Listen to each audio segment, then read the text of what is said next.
नमस्कार दोस्तों, the remaining questions of Fourier transform. The percentage of total energy. Okay, the question is the percentage of total energy in the signal ft is equal to E minus t ut contained in the frequency band mod omega less than 5 radian per second is c. Energy of any continuous time signal of a continuous CTS means continuous time signal is defined as E of xt is equal to limit t tends to infinity integral minus t to t mod of xt square dt. Now the Parseval's power theorem states what?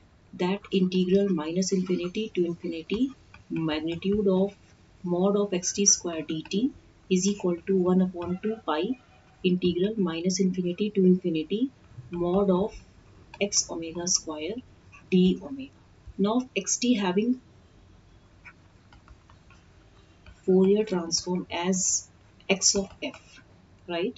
So here integral minus infinity to infinity mod of xt square dt is equal to integral minus infinity to infinity mod of x of f square df, right? Why? Because omega is equal to 2 pi f, so omega by 2 pi is equal to f, right? Now calculation according to the given question, what you have given ft is equal to E minus t ut, right? So I can do it in next page if you don't mind.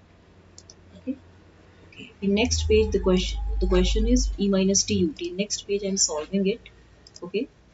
I'm solving is that you have given ft is equal to E minus t ut. Now you have to calculate its energy. So E of this ft is equal to integral minus infinity to infinity mod of ft square dt is equal to, because it is unit step function, so it will be only for positive values of t. So integral 0 to t is 0 to infinity e minus t square dt. So you know what it will come out to be as minus e minus t and then 0 to infinity. Okay, a minus 2t it was, no? So minus 2 it should be, if you will, 1 minute, integral 0 to infinity, it is e minus t into e minus t, so it will be e minus 2t dt, and then when you will integrate it minus e minus 2t by 2, okay, and it will be 0 to infinity, so minus 1 by 2, and it is e minus infinity minus e minus 0, so it will be minus half e minus infinity is 0 minus e minus 0 is 1 minus 1 ना,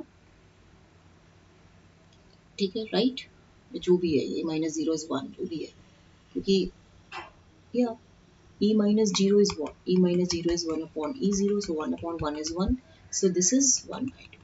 Okay, now energy, the question is, what is the question?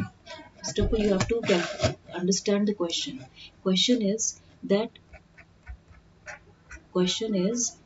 the percentage of total energy. Okay, the percentage of total energy in the signal contained in the frequency band from mod omega less than 5.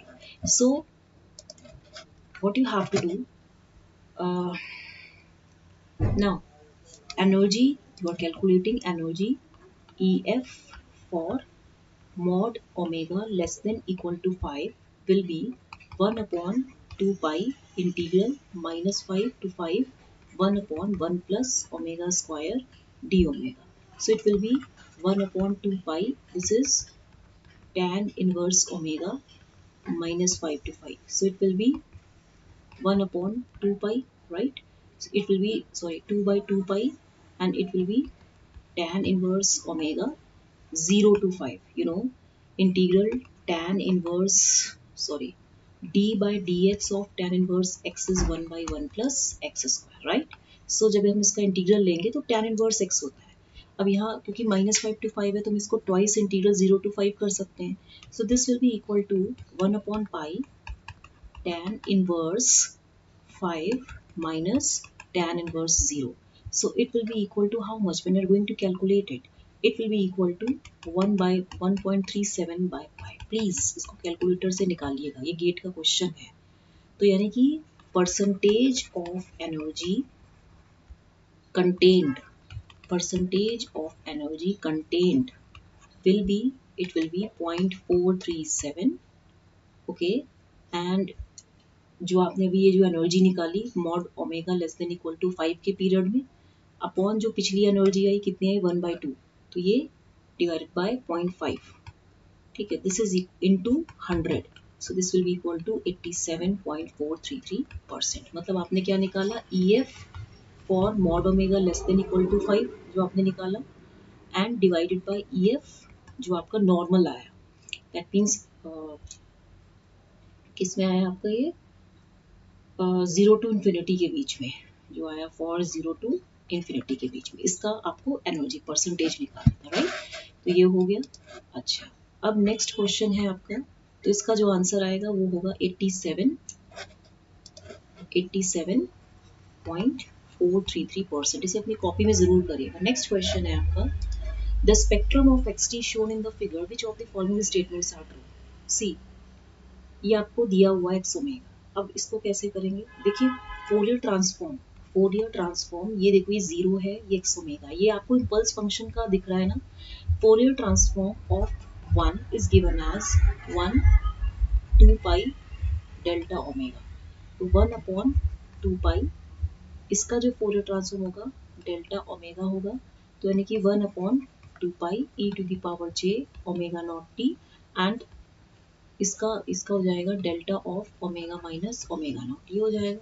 फिर 1 upon 2 pi e minus j omega naught t, अगर मैं इसका निकालूं तो इसका कितना होगा, delta of omega plus omega naught, ये तो फोरियर ट्रांसफॉर्म हो गया। अब हम इसकी एनालिसिस जब करते हैं अकॉर्डिंग टू दिस स्पेक्ट्रा, तो हमारे पास क्या आ रहा है, अगर आप देखें एक्स ऑफ ओमेगा, इसको आप इक्वेशन कैसे लिखोगे, ये 2 है, 2 है, तो डेल्टा इधर 2 है एम्पलीट्यूड, तो एम्पलीट्यूड मल्टीप्लाई होगा, ये -3 ओमेगा नॉट पे, तो 2 delta of omega plus 3 omega not plus 0.5 delta omega plus omega naught plus 2 delta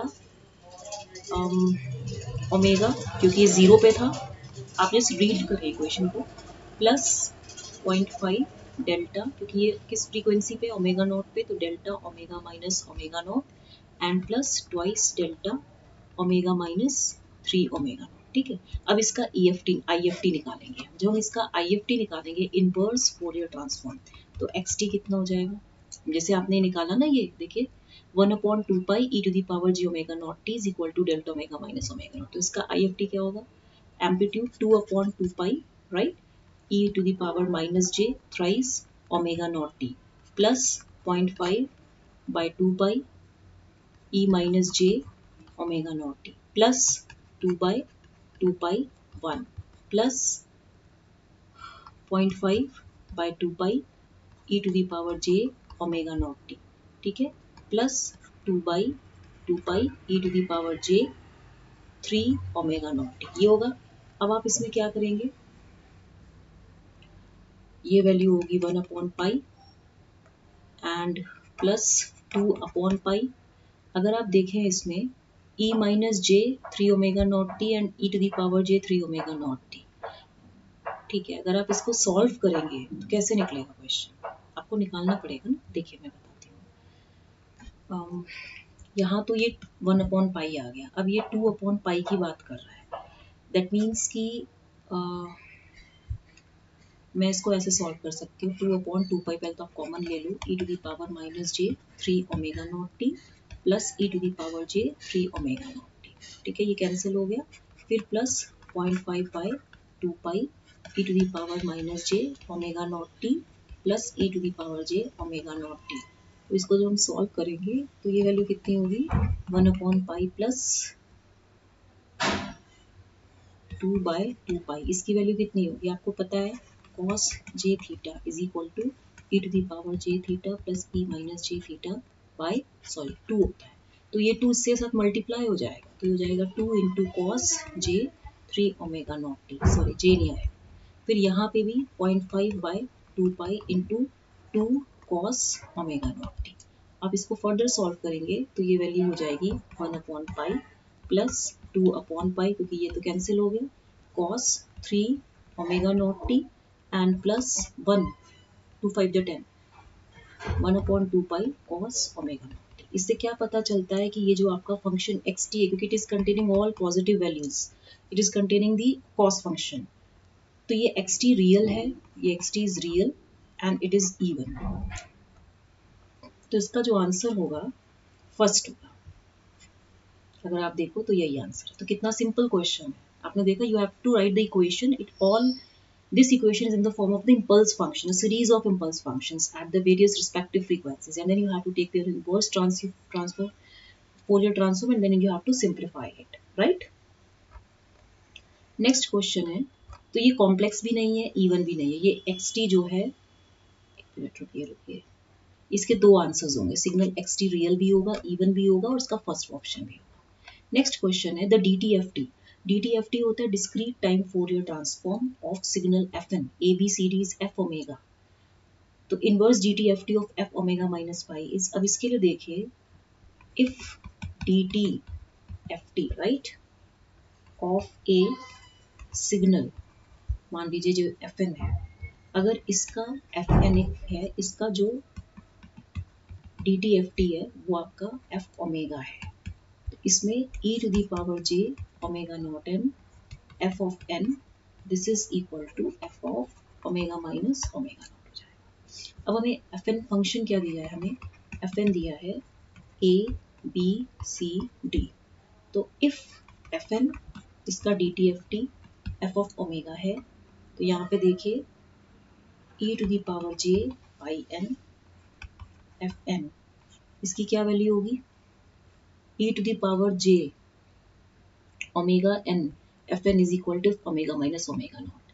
ये फॉर्मूला है, फ्रीक्वेंसी शिफ्टिंग प्रॉपर्टी लगेगी इसमें, फ्रीक्वेंसी शिफ्टिंग प्रॉपर्टी लगेगी। अब इसमें देखिए, इसने क्या दिया है, एफ ओमेगा माइनस पाई दिया है। एफ ओमेगा माइनस पाई कब आएगा, जब यहाँ पे ये फ्रीक्वेंसी शिफ्टिंग प्रॉपर्टी निकलेगी, क्योंकि क्वेश्चन में क्या पूछा है, DTFT of F omega minus pi, इसका मतलब इसमें फ्रीक्वेंसी शिफ्टिंग प्रॉपर्टी लगेगी, तो e to the power j pi n FN हो जाएगा। अब जब हम इसका IDFT निकालेंगे, inverse discrete time Fourier transform निकालेंगे of F omega minus pi, तो वो क्या होगा, e to the power j pi n Fn, that is -1 to the power n of Fn, and this is equal to f of 0 -1 of F1 F2, अगर आप इसमें values रखोगे, ठीक है, एंड हाँ, क्योंकि पॉजिटिव वैल्यूज है ना, आपने इसको इस फॉर्म में लिखा है, फिर F2 हो गया, फिर -1 ऑफ F3, तो ये इस फॉर्म में जब आएगा तो ये होगा कुछ A minus B C and minus D, omega minus pi है ना आपका। इसने क्या पूछा है क्वेश्चन में, हम DTFT का एक टॉपिक लेंगे और पढ़ाएंगे भी इसको, ओके, कि एफ ओमेगा माइनस पाई है, इसका IDFT क्या होगा, ये FN था, ABCD था, जब आप इसका फ्रीक्वेंसी शिफ्टिंग करेंगे, ये ABCD था, आप इसका फ्रीक्वेंसी शिफ्टिंग कर रहे हैं, तो क्या होगा, F0 -1 F1, फिर F2, फिर -1 F3। तो यानी कि इसमें आपको ये ध्यान रखना है कि n की वैल्यू आप क्या रख रहे हो, ये 0 1 2 3 रखोगे ना, जब आप n की वैल्यू 0 1 2 3 रखोगे तो यहाँ पे F0 होगा, फिर जब आप 1 रखोगे तो -1 तो आएगा, फिर जब आप 2 रखोगे तो -1 इंटू -1 तो 1 ही होगा ना, तो यहाँ पे तो 1 ही होगा F2, फिर जब आप 3 रखोगे तो -1 का क्यूब, तो -1 तो आएगा ही, तो इसीलिए यहाँ पे 0 1 2 3 ये वैल्यूज आएंगी, तो यहाँ पे ये A था, ये -B था, ये C था, ये -D था, ठीक है। तो इसका जो आंसर आएगा वो आएगा आपका थर्ड ऑप्शन, राइट। तो मैंने अभी कितने क्वेश्चन कराए, DTFT कराया मैंने आपको, ये क्वेश्चन कराया मैंने आपको, और एक ये क्वेश्चन कराया। तो इसको लाइक शेयर एंड सब्सक्राइब करना मत भूलिएगा। Thank you very much.